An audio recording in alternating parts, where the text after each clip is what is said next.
हरे कृष्णा, राधे राधे। आप सभी का गीता क्लास में बहुत बहुत स्वागत है। ओम अज्ञानतिमिरन्धस्य ज्ञानञ्जनशलाकया चक्षुरुन्मिलितं येन तस्मै श्रीगुरुवे नमः। गुरुवे गौरचन्द्राय राधिकाय सदानये कृष्णाय कृष्णभक्ताय तद्भक्ताय नमो नमः। नमो विष्णुपादाय कृष्णपृष्ठाय भूतले श्रीमद्भक्तिवेदान्त नारायणीति नामिने श्रीकृष्णलीला कथने सुदाक्षम् औदार्यमाधुर्यगुणविक्षुब्धं वरं वरेण्यं पुरुषमहन्तं नारायणं तं शिरसा नमामि। श्रीचैतन्यमनुभीष्टं स्थापितं येन भूतले स्वयं रूपः कदा मह्यं ददाति स्वपदान्तिकम्। आजानुलम्बितभुजगं कावदातो सङ्कीर्तनैकपित्रो कमलायताक्षो विशम्भरो द्विजवरो धर्मपालो वन्दे जगत्प्रियकरो करुणावतारो। नमो महावदन्याय कृष्णप्रेमप्रदायते कृष्णाय कृष्णतन्नाम्ने वद्विषे नमः। हे कृष्ण करुणा सिंधो दीनबंधो जगत्पति गोपीशा गोपिका कांत राधकांतो नमस्तुते। कांचन गौरांगी राधे वृंदावनेश्वरी वृषभानुसुते देवी प्रणमामि हरिप्रिये। वाञ्छाकल्पतरुभ्यश्च कृपा सिन्धुभ्येव च पतितानां पावनेभ्यो वैष्णवेभ्यो नमो नमः। वृन्दाय तुलसीदेवी प्रियाय केशवश्च कृष्णभक्तिप्रजदेवी सत्यवक्ते नमो नमः। हरे कृष्ण कृष्ण कृष्ण हरे हरे हरे राम राम राम हरे हरे। हरे कृष्ण कृष्ण कृष्ण हरे हरे हरे राम राम राम हरे हरे। हरे कृष्णा, राधे राधे। तो हम सभी श्रीमद् भगवद गीता का अध्ययन कर रहे हैं। मेरी आवाज़ ठीक से आ रही है आप लोगों को?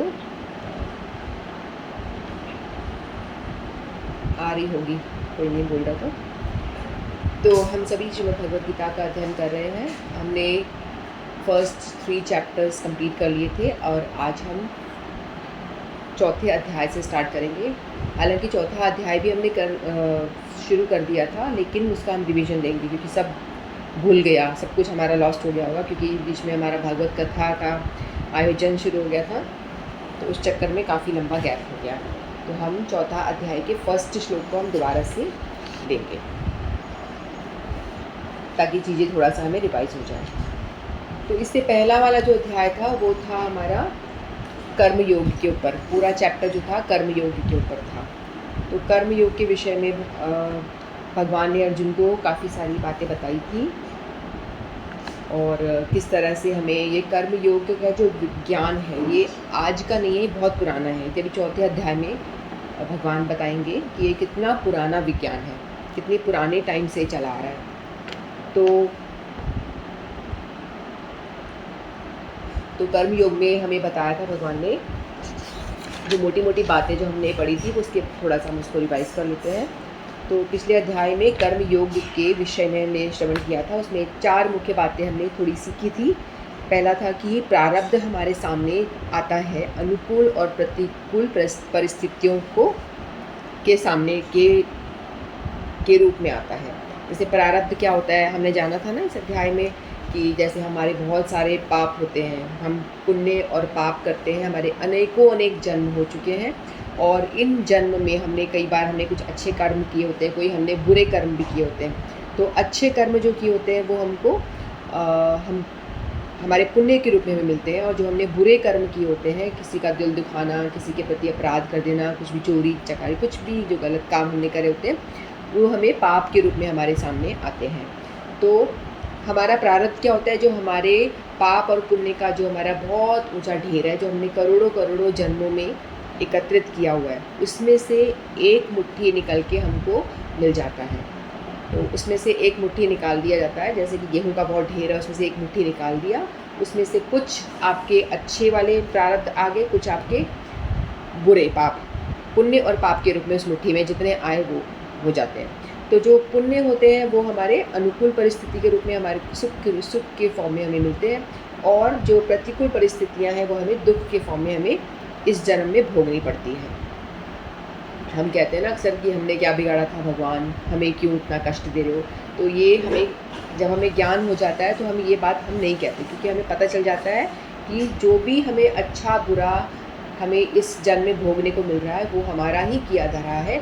हमने ही पिछले जन्मों में अनेक अनेक जन्म जो हमारे हो चुके हैं उसमें हमने ये सब खुद ने किया है, इसीलिए हमने जो बोया है वही हमें मिल रहा है। आम का पौधा उगाएंगे तो आम का बीज बोएंगे तो आम मिलेगा, करेले का बोएंगे तो करेले का पौधा उगेगा। तो उसी तरह से हमारे प्रारब्ध होते हैं। अनुकूल परिस्थिति सुख के फॉर्म में, प्रतिकूल परिस्थिति दुखों के फॉर्म में हमारे सामने आती है। फिर दूसरी बात हमने पढ़ी जानी थी अनुकूलता की। अनुकूलता में अहंकार नहीं करना चाहिए।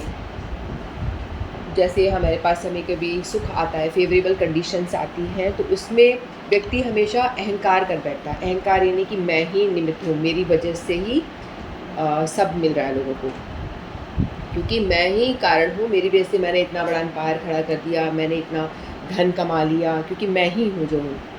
अपने को नहीं मैं करता रहता है, अहंकार होता है उसे कि मैं रिस्पॉन्सिबल हूँ, मैं बिज़नेस चला रहा हूँ। हर चीज़ में मैं जो होता है ना वो हटा देना चाहिए, क्योंकि हमें ये जानना चाहिए कि जो हमारे साथ अच्छा बुरा जो हो रहा है सब भगवान की कृपा की वजह से ही हो रहा है। हम एक निमित्त मात्र यानी इंस्ट्रूमेंट की तरह हम एक एक्ट कर रहे हैं। हमारा तो भगवान ने सिर्फ एक इंस्ट्रूमेंट की तरह यूज़ करा हुआ है।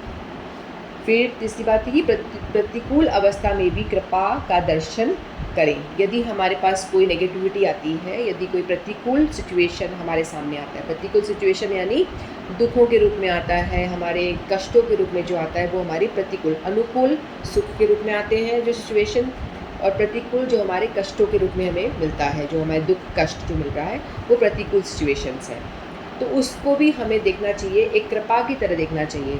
यानी हमने ये सीखा था पिछले अध्याय में कि हम सुख हो या दुख हो दोनों में हम किस तरह से सम रहें यानी एक जैसे रह सके, और हम ज्ञान में स्थिर रहें। ज्ञान हमें पूरा ज्ञान में रहे कि जो भी कुछ हमारे साथ में अच्छा या बुरा हो रहा है वो हमारे अपने कर्मों की वजह से हो रहा है। हमने ही कुछ करके आए हैं पिछले जन्मों में, पूर्व जन्मों में हम ही कुछ अच्छा बुरा करके आए हैं, उसी के प्रतिरूप हमको ये सब मिल रहा है। तो ये ज्ञान हमें मिलना चाहिए। अब प्रतिकूल में हम लोग हमेशा विचलित हो जाते हैं। अक्सर इंसान क्या करता है, यदि बहुत अनुकूल परिस्थिति होती है, यानी खुशी वाली, आपको बहुत आनंद मिल जाता है, कुछ लॉटरी लग गई जैसे, तो लोग क्या होते हैं उसको बर्दाश्त नहीं कर पाते, उसमें भी एकदम से वो एकदम हाई हो जाते हैं, एकदम हाई लेवल चले जाता है उनका, अरे वाह मैंने जीत लिया, ऐसे करके एकदम नाचना पार्टी शुरू कर देते हैं, और बिल्कुल उसको खुशी को भी नहीं झेल पाते। और प्रतिकूल होती है तो भी वो झेल नहीं पाते, दुख इतना हो जाता है भगवान मर गया मैं, मेरे साथ ही क्यों ऐसा हुआ, मैं कैसे जीऊँ, ऐसे करके कई लोग तो आत्महत्या तक कर लेते हैं, डिप्रेशन में चले जाते हैं। तो वो झेल नहीं पाते, ना हैप्पीनेस को झेल पाते हैं, ना अपने जो दुख आता है उसको झेल पाते हैं। तो हमें कर्म योग ये सिखाता है कि हम सुख और दुख में कैसे सम होकर चलें, और उस ज्ञान में स्थिर रहें कि हमें पता रहे कि हमें जो सुख आ रहा है वो भी हमारी वजह से है, हमारे कर्मों की वजह से। दुख आ रहा है वो भी हमारे कर्मों की वजह से। और दुख में तो इंसान बल्कि खुश हो जाता है कि चलो हमारे पास जो दुख का बहुत बड़ा अकाउंट है वो हम झेल रहे हैं, तो वो हमारा कम हो रहा है, हमारा कर्ज जो है कम होते जा रहा है। तो ये सोच के हमें सांत्वना अपने आप को मिल जाती है। जो भक्त होता है, जो कर्म योगी होता है, वो अपने आप को दिलासा दे देता है, सांत्वना दे देता है कि भाई मेरा जो कष्ट मैं भोग रहा हूँ, तो मेरे कष्टों के रूप में मेरे प्रारब्ध, जो बुरे प्रारब्ध हैं वो कट रहे हैं, ख़त्म हो रहे हैं, तो हमारा बैलेंस जो है पापू वाला कमी तो हो रहा है। तो इस तरह से हम अपने उसमें सम रहते हैं, दोनों स्थिति में हम अपने आप को बैलेंस कर पाते हैं। खुशी ज़्यादा आ रही है तो हम सोचेंगे अरे ख़त्म हो जाएगा, हमारा ख़त्म हो रहा है ना, हमारे पैसे बहुत सारे पड़े हैं वो हमें यूज़ करते जा रहे हैं, ख़त्म होते जा रहे हैं। तो दोनों तरह से वो सम रहना सीखेगा। फिर निष्काम कर्मियों के विषय में हमने सुना था कि हम कोई भी कर्म करें उसमें निष्काम भाव से करें। निष्काम भाव क्या होता है, यदि कुछ काम करते हैं तो हमें उसका रिजल्ट चाहिए होता है, मैंने ये कर्म किया तो मुझे इसका फल भोगना है, तो फल की आसक्ति ना रहे, उसको कहते हैं निष्काम।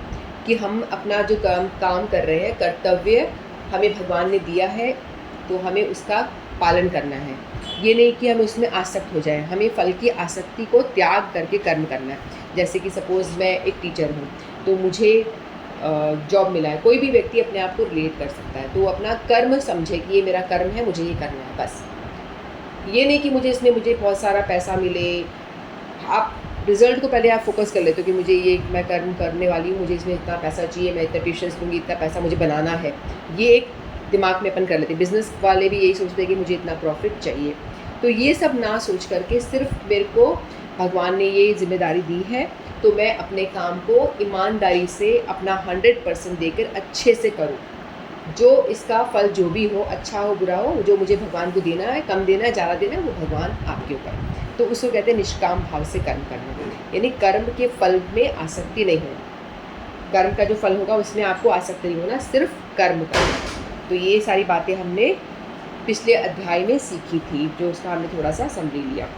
तो आज हम चौथा अध्याय का पहला श्लोक लेंगे, जो हम ऑलरेडी कर चुके हैं, दोबारा से करें। दिव्य ज्ञान। श्री भगवानुवाच इमं विवस्वते योगं प्रोक्तवानहम् अव्ययं विवस्वान् मन्वे प्राह इक्ष्वाकु मनुरिक्ष्वाकु अब्रवीत्। तो यहाँ श्री भगवान कह रहे हैं, भगवान श्री कृष्ण ने कहा, मैंने इस अमर योग विद्या का उपदेश सूर्यदेव विवस्वान को दिया और विवस्वान ने मनुष्यों के पिता मनु को उपदेश दिया और मनु ने इसका उपदेश इक्ष्वाकु को दिया।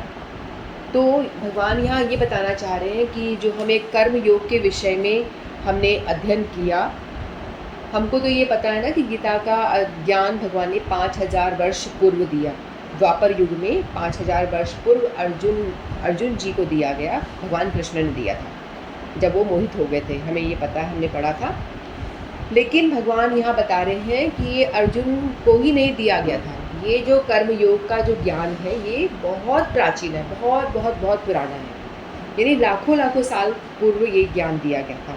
तो भगवान इस परंपरा के विषय में बता रहे हैं। हम यदि कोई भी ज्ञान हम जानते हैं तो वो गुरु परंपरा के आधार पे हमें मिलता है। जैसे हमको किसी गुरु ने कोई ज्ञान दिया, वो ज्ञान हमने लिया, उस ज्ञान को हम किसी और को बांट रहे हैं, अपने शिष्य को दे रहे हैं, फिर उसके शिष्य को, उसके शिष्य को, उसको कहते हैं गुरु परंपरा। जैसे हमने हमारे गुरुदेव हैं, उनके भी गुरु हैं, उनके भी गुरु हैं, उनके भी गुरु हैं, उनके भी गुरु हैं, ऐसे करते करते ये गुरु परंपरा हो जाती है। और जो मेन, जो सबसे पहला जो ज्ञान आ रहा होता है, वो भगवान कृष्ण स्वयं दे रहे होते हैं। भगवान कृष्ण ने सूर्यदेव को दिया था पहले। तो ये अभी इस चैप्टर में हम पढ़ेंगे अभी। तो सबसे पहला जो ज्ञान, कृष्णम वंदे जगत गुरु, कहते हैं ना भगवान कृष्ण ही जगत गुरु हैं, कृष्णम वंदे जगत गुरु। सबसे पहले गुरु भगवान कृष्ण हैं, लेकिन भगवान कृष्ण ने फिर अपने अंडर देते गए। वो ऐसे करते करते गुरु परंपरा तक होते हुए सेम ज्ञान एज इट इज़, उसमें कोई भी मिर्च मसाला नहीं लगाया गया, बिल्कुल सेम एज इट इज़ वो हम तक पहुंच रहा है हमारे गुरु के थ्रू, गुरु के माध्यम से। ठीक है, तो यहाँ पर हमें भगवद गीता का इतिहास प्राप्त होता है। ये अत्यंत प्राचीन बताया गया है। भगवद गीता का इतिहास बहुत ही प्राचीन है। जब इसे सूर्यदेव इत्यादि संपूर्ण लोगों के राजा को प्रदान किया गया था, समस्त लोगों के राजा विशेष रूप से निवासियों की रक्षा निमित्त होते हैं। अतः राजवन्य वर्ग को भगवद गीता की विद्या को समझना चाहिए, जिससे वे नागरिकों प्रजा पर शासन कर सकें और उन्हें काम रूपी भवबंधन से बचा सकें। तो ये सबसे, जब सृष्टि का उद्गम हुआ था, जब सृष्टि बनी थी, उस समय पे भगवान ने सूर्यदेव को दिया था। सूर्यदेव को क्यों दिया था कि सूर्यदेव जैसे हम लोग को, जैसे धरती है, धरती को हम लोग सोचेंगे कि ये जड़ है ना, नॉन लिविंग है, जड़ है, लेकिन ऐसा नहीं होता है। सूर्य को भी एक लोक बताया गया है। सूर्यदेव एक व्यक्ति है, राजा है, जो सूर्य लोक में राज्य करते थे। ठीक है, सूर्यलोक एक उपाधि है। सूर्यलोक जैसे कि प्राइम मिनिस्टर एक उपाधि है, प्रेसिडेंट एक उपाधि है, तो वो चेंज होते रहते हैं ना हमेशा। कभी प्रेसिडेंट कोई बन जाता है लिमिटेड 5 साल के लिए, फिर बाद में चुनाव होते हैं, फिर दूसरा चेंज हो जाता है। इस तरह से सूर्यलोक एक उपाधि है और वहाँ पे राज्य करने वाला, वहाँ पे भी जीव रहते हैं। ऐसे जीव भी होते हैं जो जल में रहते हैं, ऐसे जीव भी होते हैं जो अग्नि में रहते हैं, अग्नि में ही रह पाते हैं, और हम जैसे लोग हैं धरती पे रहते हैं। तो हम तो हमारी जो सोच के बाहर की बातें हैं, हम सोच भी नहीं सकते कि सूरज लोक में भी कोई रहता होगा। हम तो इतना सोच के ही पागल हो जाएंगे कि जहाँ इतनी आग है, उसके पास में आग, सामान्य सी आग के पास हाथ करते हैं तो हमारा हाथ जलने लग जाता है। लेकिन वो जो लोग वहाँ रहते हैं, वो उस अग्नि में रहने लायक उनकी क्वालिटी होती है, वो अपने आप को वहाँ मतलब रह सकते हैं। जैसे मछली पानी में रह पाती है ना, हम नहीं रह सकते उस तरह से। तो सूर्य एक लोक है, वहाँ पे भी जीव रहते हैं, बहुत सारे जीव रहते हैं। तो सबसे पहले भगवान ने जो ज्ञान दिया था, सूर्य लोक के विवस्वान एक राजा थे, उनको दिया था। और क्यों दिया था कि ऐसा कहते हैं ना कि जो शासक होता है, शासक जो होता है, राजा होता है, वो उसको हर तरह का ज्ञान होना चाहिए। भौतिक ज्ञान भी होना चाहिए और आध्यात्मिक ज्ञान भी होना चाहिए, ताकि वो लोगों को जिस भव बंधन से मुक्त करा सके। जो लोग बाग जो होते हैं ना, काम रूपी बंधन में बंधे होते हैं, उनसे वो छुटकारा देने में हेल्प कर सके। क्योंकि यदि शासक ही समझदार नहीं होगा, जैसे सपोज़ हम लेते हैं नरेंद्र मोदी है, अभी हमारा जो प्राइम मिनिस्टर नरेंद्र मोदी है, वो कितने अच्छे शासक हैं, है ना। हम देखते हैं कि वो हमेशा राम मंदिर जा रहे हैं, वह पूजा आराधना कर रहे हैं, कभी वो द्वारका को समुद्र में गोते लगाते हैं, उनके द्वारका नगरी को ढूंढते हैं, वहाँ जाके प्रणाम करते हैं। तो वो एक ऐसा आदर्श प्रस्तुत कर रहे हैं, ऐसा आदर्श लोगों के सामने दिखा रहे हैं कि राजा जो है कितना रिलीजियस है, वो कितनी भक्ति करता है। यदि हमारा से कोई श्रेष्ठ पुरुष शासक यदि हमें इस तरह से श्रेष्ठ आचरण करके दिखाता है, तो साधारण जो जनता होती है वो उन्हें ही फॉलो करती है और उनसे सीख लेते हैं। इसीलिए भगवान ने शासक को, सूर्यदेव को, सूर्यलोक को सर्वश्रेष्ठ माना गया था। क्योंकि सूरज की हमको पता है, सूरज एक दिन नहीं उगता है तो हमारे कपड़े नहीं सूखते, हमारे तो नॉर्मल सी बात है। यदि वनस्पति नहीं उगेगी, हमारा जीवन हम जी ही नहीं पाएंगे। जीवन एग्जिस्ट में है क्योंकि एग्जिस्टेंस ही हमारा सूर्यदेव से, सूर्य से है। सूरज की रोशनी नहीं मिलेगी तो हमें पेड़ पौधे नहीं उगेंगे, चंद्रमा भी नहीं होगा, तो ये सब चीज़ें नहीं होगा और जीवन का गति रुक जाएगी। तो सूर्य जो है बहुत ही श्रेष्ठ, सभी लोगों में श्रेष्ठ लोक बताया गया है। तो उनके राजा भी शासक हैं, क्षत्रिय हैं, वो भी श्रेष्ठ हैं। इसीलिए ताकि बाकी लोगों पे आदर्श प्रस्तुत करने के लिए उनको ये ज्ञान भगवान ने सबसे पहले दिया, ताकि वो अपना शासन अच्छे से चला सके और जनता जो उनके अंडर में है उनको एक अच्छा रोल मॉडल की तरह अपने आप को दिखा सके और अच्छी तरह से शिक्षित करके ऊपर उठा सके सभी को, और सबको भगवत धाम जाने में हेल्प कर सके। तो इसीलिए भगवान ने सूर्यदेव को दिया था। मानव जीवन का उद्देश्य भगवान के साथ अपने शाश्वत संबंध के आध्यात्मिक ज्ञान का विकास है, और सारे राज्यों तथा समस्त लोगों के शासनाध्यक्षों को चाहिए कि शिक्षा, संस्कृति और भक्ति द्वारा नागरिकों को यह पाठ पढ़ाए,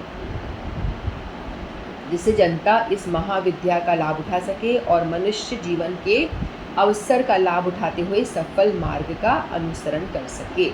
शासक यदि इतना अक्लमंद होगा तो वो लोगों को अच्छी शिक्षाएं देगा, और अच्छी शिक्षाएं देगा तो लोगों को पता चलेगा कि हमने कुछ मटेरियली एडवांसमेंट के साथ साथ में हमको स्पिरिचुअली अपने आप को एडवांस करना है। और क्यों करना है? ताकि हम लोग इस जन्म मृत्यु के चक्र को छोड़ करके, काट करके भगवत धाम लौट सके, हमारा हर तरह से पूरा बैलेंस में विकास हो सके, स्पिरिचुअली एंड मटेरियली दोनों हमारा विकास हो सके। इसीलिए हमें चाहिए कि बच्चों को भी हम अपने आप थोड़ा स्पिरिचुअली इंक्लाइन करें, बताएं कि किस तरह से आप भगवान को प्रणाम करें, कुछ नाम जप करें, ये सब हमें सिखाना चाहिए हर किसी को, ये बहुत ज़रूरी है। तो ब्रह्मा जी ने इस मनवंतर में सूर्यदेव विवस्वान कहलाता है। मैंने बताया था ना, सूर्यदेव एक उपाधि है, उसमें अलग अलग जो राजा आते हैं उनके डिफरेंट डिफरेंट नेम होते हैं। जो अभी जो राजा जो बैठे हैं सूर्यलोक में जो राज करें, उनका नाम है विवस्वान। सूर्यलोक का जो राजा है उनका नाम है विवस्वान अभी है, तो उनका अभी राज्य चल रहा है। तो पहले मैं आपको बताती हूँ कि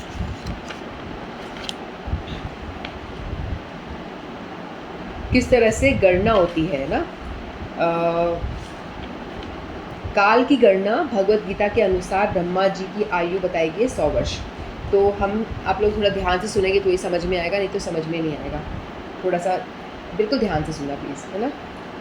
तो सूर्य देव को भगवान ने इसलिए दिया था क्योंकि सूर्य देव जो निष्काम भाव से कर्म करते हैं, हम लोग जो कर्म करते हैं हमारी कुछ ना कुछ कामनाएं होती हैं, हमें कुछ ना कुछ चाहिए होता है ना, रिजल्ट पे हमारी आसक्ति होती है, यानी रिजल्ट चाहिए होता है। लेकिन सूर्य देव जो है निष्काम है, निष्काम भाव से जो काम करता है, अपना कर्म करता है, कोई भी जो आपको कर्म मिला है तो आपका तेज बढ़ता है, उससे आप जो बोलते हो वो सच होता है, आपके अंदर क्या औज और तेज, आपका व्यक्तित्व पर्सनैलिटी निखर के आती है, तेज बढ़ता है आपका। तो सूर्य देव निष्काम भाव से काम करते हैं। वो लोग ये नहीं देखते कि चाहे वो गंगा जल पड़ा है तो उसको भी सुखा लेता है, चाहे किसी ने शौच कर दिया है, मलमूत्र त्याग दिया है तो सूर्य देव उसको भी सुखा देता है। अपना कर्म करते हैं। वो ये नहीं देखते कि मलमूत्र है तो इसको नहीं, गंदगी पड़ी है, गंदा गटर है, इस पानी को मुझे इवोपरेट नहीं करना। वो ऐसा नहीं सोचते सूर्य, है ना। वो हर किसी को समभाव से, गंगा जल को भी इवोपरेट कर देंगे तो मलमूत्र को भी इवोपरेट कर देंगे। इससे लेकिन सूर्य पर कोई भी गंदा असर नहीं होता। वो एकदम पवित्र के पवित्र रहते हैं। यदि हम किसी कपड़े से गंदगी को पहुँचते हैं तो कपड़ा गंदा हो जाता है, लेकिन सूर्य में ऐसी बात नहीं है। तो इस वो निष्काम भाव से कर्म करते हैं, इसीलिए भगवान ने उनको ये ज्ञान प्रदान किया था। ये भी एक रीज़न है। तो कर्मयोग का विज्ञान इक्ष्वाकु के साथ से विज्ञान दिया, ठीक है। काल की गणना भगवद गीता के अनुसार ब्रह्मा जी की आयु, जो हम देखते हैं ना, ब्रह्मा जी हैं, सूर्यदेव हैं, इन सब की एक पोस्ट होती है। ब्रह्मा भी बदल जाते हैं, ब्रह्मा का भी जन्म होता है, मर जाते हैं वो भी। कहते हैं ना कि इंद्र का भी जन्म होता है, वो भी मर जाते हैं। लेकिन इनकी आयु कितनी होती है? ब्रह्मा जी की आयु होती है 100 वर्ष। हमारे वाले 100 साल नहीं, हम जो 100 वर्ष हमारे वैसे नहीं, उनके एक दिन का मैं बताती हूँ कितना बड़ा उनका एक दिन होता है। तो ब्रह्मा जी के एक दिन को एक कल्प कहते हैं, एक दिन को एक कल्प कहते हैं, ठीक है। देखो, सबसे पहले तो हम देखते हैं कि हमारा जो कलयुग है, अभी कलयुग चल रहा है, तो कलयुग की अवधि कितनी है? कलयुग में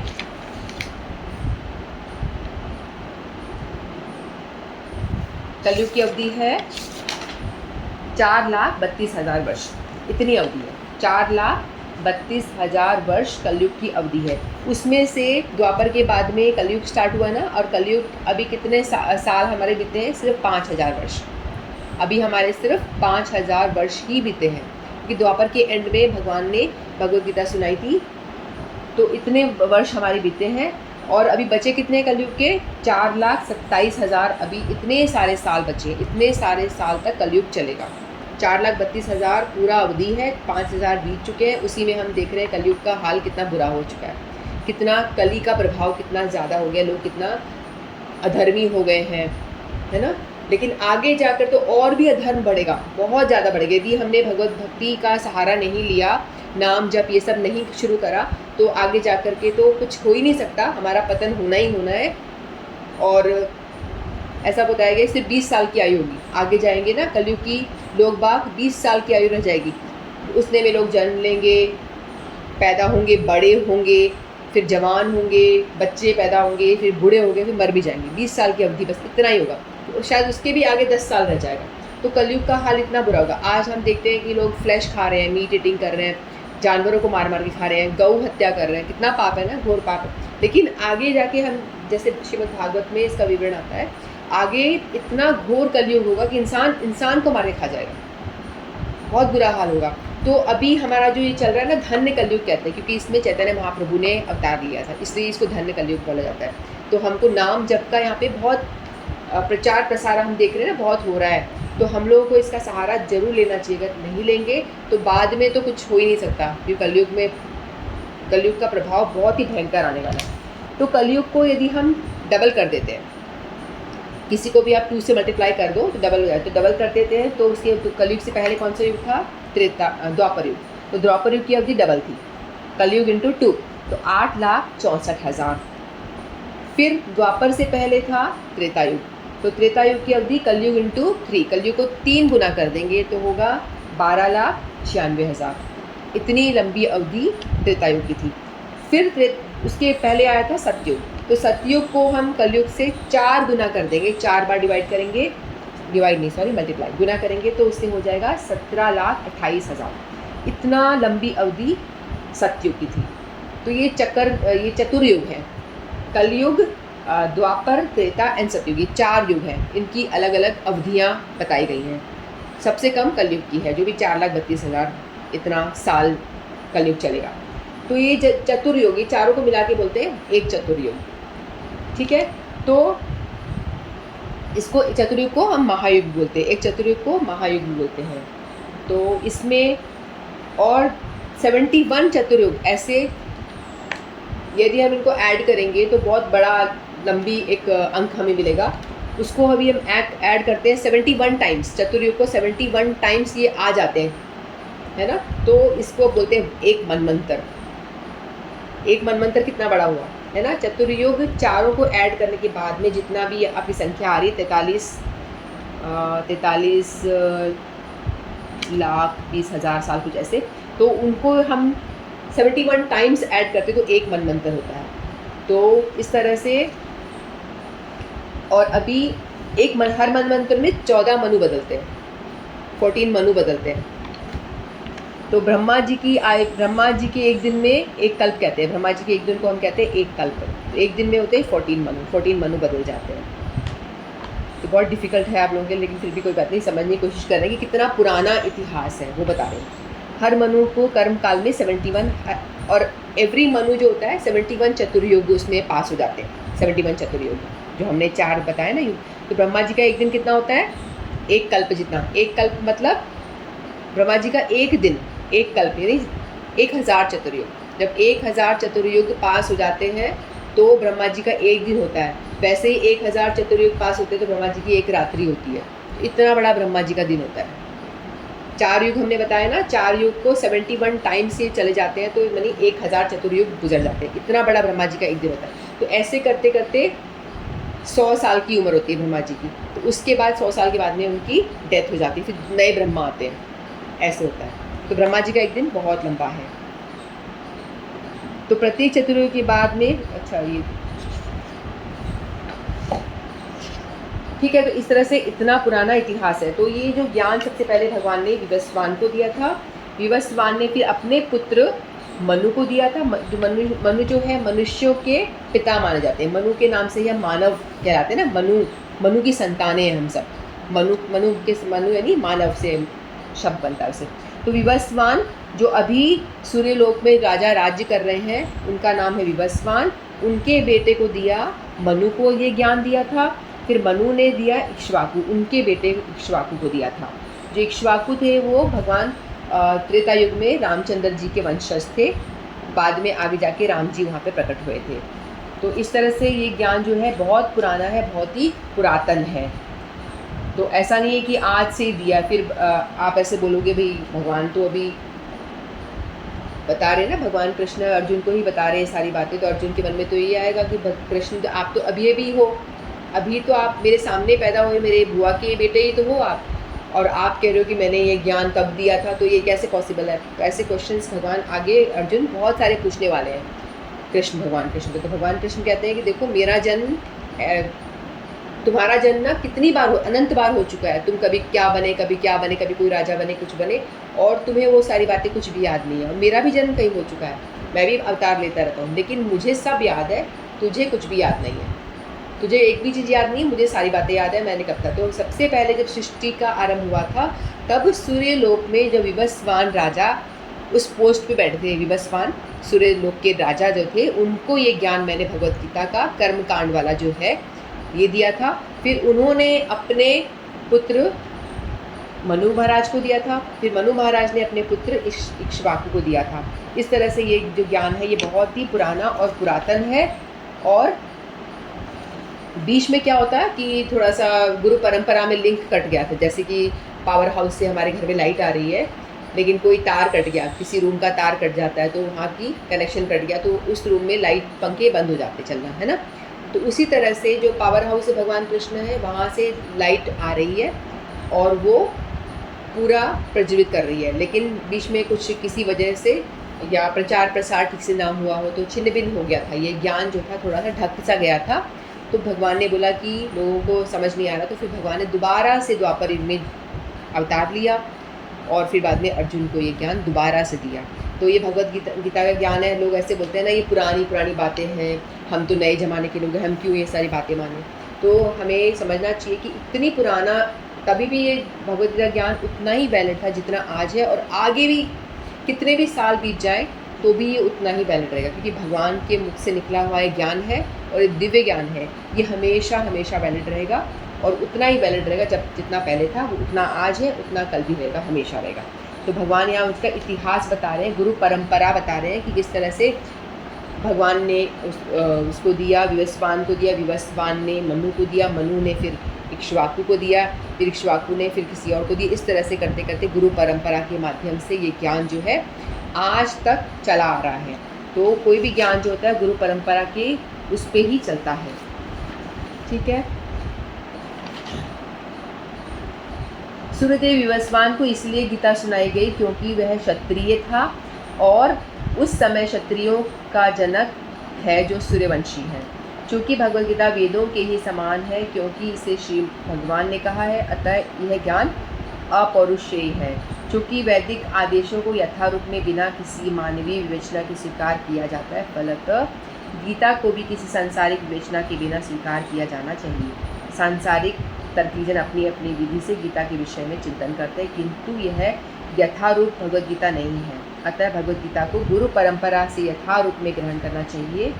यहाँ पर यह वर्णन है कि भगवान ने इसे सूर्यदेव को कहा। सूर्यदेव ने अपने पुत्र मनु और मनु ने अपने पुत्र इक्ष्वाकु को कहा था। तो कुछ लोग होते हैं ना भगवद गीता के नाम पे अपना बिजनेस करते रहते हैं। तो हमें ऐसे बोला गया कि आपको ना हर जगह से कुछ भी ऐसे ही नहीं सुन लेना चाहिए। कोई भी ऐसे बोले भगवद गीता सुना रहे हैं, तो लोग क्या करते हैं, भगवद गीता हम सबको पता है कि ये ग्रंथ है, हिंदुओं का बहुत ही धार्मिक ग्रंथ, पवित्र ग्रंथ है, सभी लोगों को इतना पता होता है। और लोग क्या करते हैं, लाल कपड़े में बांध करके मंदिर में रख के दिया बत्ती दिखाते हैं, इतना करते हैं। खोल के पढ़ने की कोई भी कोशिश नहीं करता, लेकिन दिया बत्ती दिखाते हैं और उनको पता है कि ये एक ग्रंथ है ये। तो लोगों को इस चीज़ का फ़ायदा उठाते हैं कुछ लोग, कुछ बिजनेसमैन होते हैं जो अपने मैनेजमेंट क्लासेस चला रहे होते हैं, कुछ डॉक्टर्स होते हैं, कुछ अपने अपने फील्ड में भगवद गीता को लाते हैं और अपनी मतलब की बातें उसमें लिख देते हैं। ऊपर कहते हैं भगवद गीता और अंदर अपनी मतलब की बातें होती, तो हर चीज़ नहीं सुनना होता है। तो जो मैं लेके बैठी हूँ ये यथारूप है, जो शिल प्रभुपाद द्वारा है, श्रीमद् एसी भक्ति वेदांत स्वामी महाराज द्वारा लिखी हुई है। उससे मैं यथारूप नहीं, एज इट इज़, जैसी थी वैसी की वैसी जो है उसको मैं लेके बैठी हूँ और उसी को लेके मैं पढ़ रही हूँ। तो हर किसी को नहीं पढ़ना चाहिए, नहीं तो लोग अपने अपने कुछ भी एग्जांपल्स देते हैं, उसको रिलेट करते हैं और कुछ भी अपने हिसाब से बोलते हैं। जैसे डॉक्टर लोग होते हैं, वो बोलेंगे भगवद गीता आप पेशेंट हो और भगवद गीता जो है ये प्रिस्क्रिप्शन है, कैसी दवाई देनी वो है, तो आप इसको पढ़ो और सीखो। मतलब इस तरह से अपने आप को कुछ भी रिलेट करते हैं। तो हर चीज़ नहीं सुनना चाहिए। जैसे दूध होता है, दूध बड़ा पौष्टिक होता है, उसको पीने से हमारी पौष्टिकता बढ़ती है, हमको बल मिलता है, कैल्शियम, प्रोटीन, विटामिन सब मिलता है। लेकिन यदि वही दूध को किसी विषैले सांप ने मुँह लगा दिया हो, वो जा रहा है उसने मुँह लगा दिया हो, तो क्या वो दूध आपको उतना ही गुण करेगा? अगर आप पियोगे तो आपको विष ही जाएगा अंदर। उसी तरह से भगवद गीता हमें हर किसी के मुख से भी नहीं सुननी चाहिए, और गीता जो होती है यथारूप जो है वही सुननी चाहिए। यानी कोई कुछ भी उल्टा सीधा ज्ञान भी आपको दे देगा, फिर आप वही सुनोगे, इसीलिए ऐसा बताया गया है। तो गुरु परंपरा में जो आ रही है बातें, उसी को ही हमें ग्रहण करना चाहिए। तो इतना ही कह के मैं अपनी वाणी को विराम दूंगी। तो हमने जो एक श्लोक लिया था उसका भी थोड़ा सा प्रैक्टिस कर लेंगे। श्रीमद् भगवद गीता की जय, हरे कृष्णा। एक श्लोक हम जो कर रहे थे उसको हम रिपीटेशन कर लेते हैं।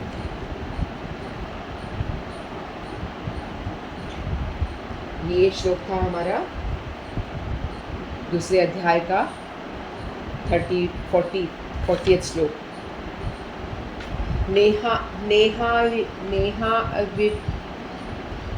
नेहा विक्रमनाशोस्ति प्रत्यवायो न विद्यते स्वल्पमप्यस्य धर्मस्य त्रायतो महतो भयात्। इसका अर्थ है, इस कर्मयोग में आरंभ में अर्थात बीज का नाश नहीं है और उल्टा फल रूप दोष भी नहीं है, बल्कि यह कर्मयोग रूप धर्म का थोड़ा सा ही साधन जन्म मृत्यु महान भय से रक्षा कर लेता है। यानी भक्ति के मार्ग में यदि हम थोड़ा सा भी कुछ कर लेते हैं तो उसका कभी भी नाश नहीं होता।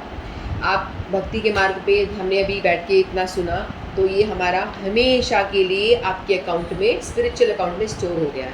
इसको कोई आप चाहे नेक्स्ट लाइफ कोई भी लाइफ आपकी आ जाए, इसका कोई नाश नहीं कर सकता। आपने मटीरियली कोई डिग्री ले ली, डॉक्टर की डिग्री ले ली, आप डॉक्टर बन गए, लेकिन आपकी डेथ हुई, आप मर गए, तो आपका सब ज़ीरो हो गया। नेक्स्ट लाइफ में आपको ये स्टडी फिर से पढ़नी पड़ेगी। लेकिन भक्ति के मार्ग में ऐसा है, आपने थोड़ा सा भी कुछ कर लिया तो उसका आपको फल हमेशा इटर्नल मिलेगा, हमेशा रहेगा, वो आपका कभी भी वो ज़ीरो नहीं होगा। अभी हमने A-B तक हम भक्ति की पढ़ाई कर रहे हैं, A-B तक सीखा, तो नेक्स्ट टाइम में हम C-D करेंगे। आप ज़्यादा कर ले तो बहुत अच्छा, इस तरह से अपने लेवल के हिसाब से। तो इसीलिए भगवान बता रहे हैं कि इस भक्ति के मार्ग में थोड़ा सा प्रयास किया गया आपको जन्म मृत्यु के भय से बचा सकता है और आपको बहुत बड़े बड़े भय से टाल सकता है। तो हम थोड़ा सा रिपीटेशन करते हैं इसका। हरे कृष्णा हंसा जी, कैसे हैं आप? चलो थोड़ा रिपीटेशन करते हैं। नेहाभिक्रमो नाशोऽस्ति प्रत्यवायो न विद्यते स्वल्पमपस्य धर्मस्य त्रायते महतो भयात्। नेहाभिक्रमनाशोऽस्ति प्रत्यवायो न विद्यते स्वल्पमपस्य धर्मस्य त्रायतो महतो भयात्।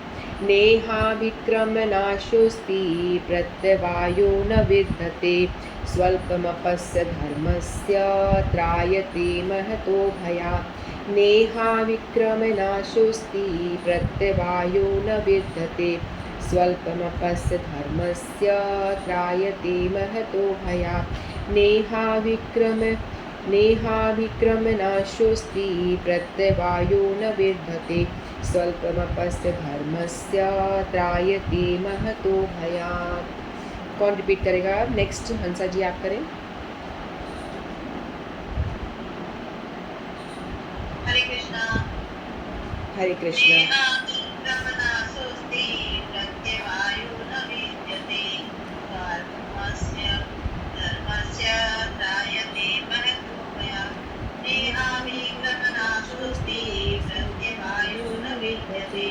स्वल्पमस्य धर्मस्य त्रायते महतो भयात्। नेहाभिक्रमनाशोऽस्ति प्रत्यवायो न विद्यते स्वल्पमस्य धर्मस्य त्रायते महतो भयात्। नेहाभिक्रमनाशोऽस्ति प्रत्यवायो न विद्यते स्वल्पमस्य धर्मस्य त्रायते महतो भयात्। हरे कृष्णा। हरे कृष्णा। कोई और बोलना चाहेगा? नेहाविक्रमनाशोऽस्ति एक मिनट बोलना पड़ेगा। नेहाविक्रमनाशोऽस्ति प्रत्यवायो न विद्यते स्वल्पमपस्य धर्मस्य त्रायते महतो भयात्। नेहाविक्रमनाशोऽस्ति प्रत्यवायो न विद्यते स्वल्पमपस्य धर्मस्य त्रायते महतो भयात्। नेहाविक्रमनाशोऽस्ति प्रत्यवायो न विद्यते स्वल्पमपस्य धर्मस्य त्रायते महतो भयात्। नेहाविक्रमनाशोऽस्ति प्रत्यवायो न विद्यते स्वल्पमपस्य धर्मस्य त्रायते महतो भयात्। हरे कृष्णा। ठीक है, तो हम अभी प्रोग्राम को विराम देते हैं। आप सभी का ज्वाइन करने के लिए बहुत बहुत शुक्रिया।